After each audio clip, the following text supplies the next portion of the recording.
को powered by Vimal. Vimal बोलो जुबा केसरी. शक्तीपीठ महामार्गासंदर्भात नेमकी भूमिका काय आहे? मुळामध्ये शक्तीपीठ महामार्गाची आत्ता सध्या तरी काही आवश्यकता नाही आहे.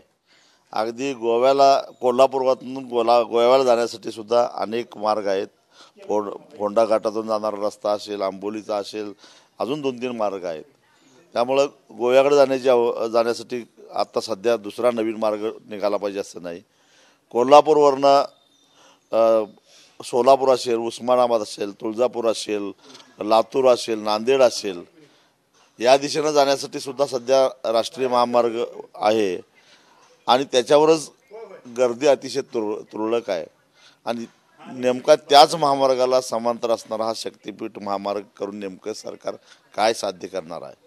राष्ट्रीय महामार्ग प्राधिकरणाकडे जर चौकशी केली तर कोल्हापूर सोलापूर या राष्ट्रीय महामार्गावर जी टोल नाके आहेत ते टोल नाकेसुद्धा अपेक्षित एवढा पैसा जमा करू शकत नाहीत.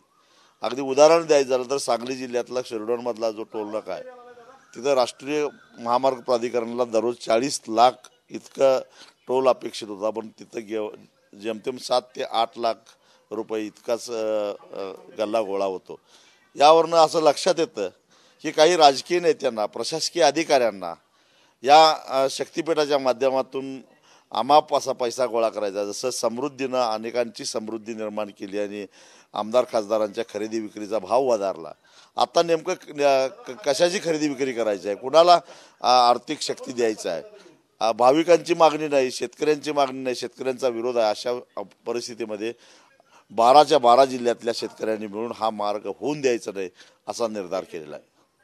बॉन्डच्या संदर्भात पाटलांनी माझ्यावर बॉन्ड वक्तव्य केलं, नेमकं काय होतं, काय म्हणायचं तर राजू शेट्टी? खरं तर त्यावेळी मला असं सांगितलं गेलं तर पाठिंबा दिल्यानंतर नेमकं निवडून आल्यानंतर काय भूमिका घेणार याच्या संदर्भामध्ये काही ड्राफ्ट तयार झालेला होता आणि तो ड्राफ्ट जयंत पाटलांनी, बंटी पाटलांनी तयार केलेला होता, परंतु नंतर त्यांनी आपला उमेदवार जाहीर केला. निश्चितच, कारण 6 महिन्यापासून आम्ही ही जागा सोडली असं म्हणत होते. त्यांना वाटत होतं की मी उमेदवार आहे, उमेदवारांना पक्षाच्या नेत्यांना भेटलं पाहिजे आघाडीतल्या.